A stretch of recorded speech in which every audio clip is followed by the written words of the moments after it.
Salam sejahtera, saya Esteini Syaheri daripada OUM Keningau. Saya akan membentangkan tentang teori tingkah laku. Sebelum saya membentangkan tentang teori tingkah laku, saya akan menjelaskan serba sedikit tentang psikologi pendidikan. Psikologi pendidikan merujuk kepada kajian tentang bagaimana pelajar belajar dan berkembang dalam persekitaran pendidikan.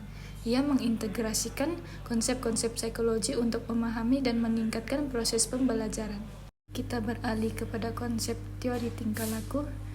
Teori tingkah laku atau dalam bahasa Inggris dikenali sebagai behaviorism adalah salah satu pendekatan dalam psikologi yang menekankan kajian tingkah laku yang dapat diperhatikan dan diukur secara objektif. Teori ini berfokus pada bagaimana tingkah laku dipelajari dan dipengaruhi oleh persekitaran tanpa menganggap proses mental dalaman seperti pikiran dan perasaan sebagai faktor utama.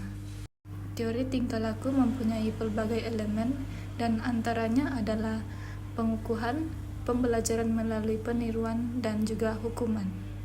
Elemen pengukuhan adalah proses di mana tingkah laku diperkuat melalui ganjaran.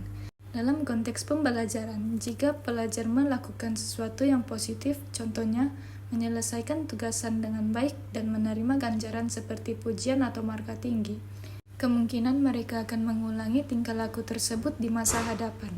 Kita beralih kepada pembelajaran melalui peniruan. Teori tingkah laku juga menekankan pentingnya peniruan dalam proses pembelajaran. Pelajar dapat belajar tingkah laku baru dengan meniru guru atau rekan sebaya.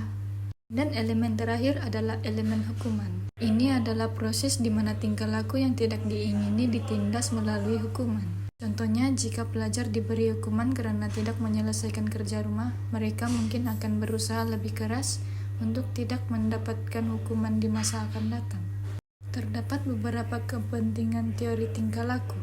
Antaranya adalah membina kemahiran praktikal, pengurusan tingkah laku, dan juga analisis dan penilaian.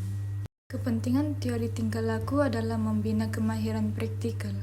Teori tingkah laku sesuai untuk mengajar kemahiran praktikal atau tugas tertentu, di mana pelajar boleh dilatih melalui sesi pengulangan dan pengukuhan. Antara contoh kemahiran praktikal pada masa kini adalah seperti TVET dan juga STEM. Seterusnya, pengurusan tingkah laku. Dengan memahami teori tingkah laku, pendidik dapat mengurus tingkah laku pelajar dengan lebih berkesan. Strategi-strategi seperti pengukuhan dan hukuman boleh digunakan untuk menggalakkan tingkah laku yang positif dan mengekang tingkah laku yang tidak diingini. Akhir sekali adalah analisis dan penilaian.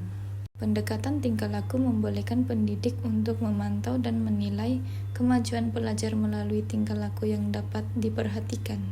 Ini memberi pelajar maklum balas yang berguna tentang prestasi mereka dan membolehkan penyesuaian strategi pengajaran jika perlu.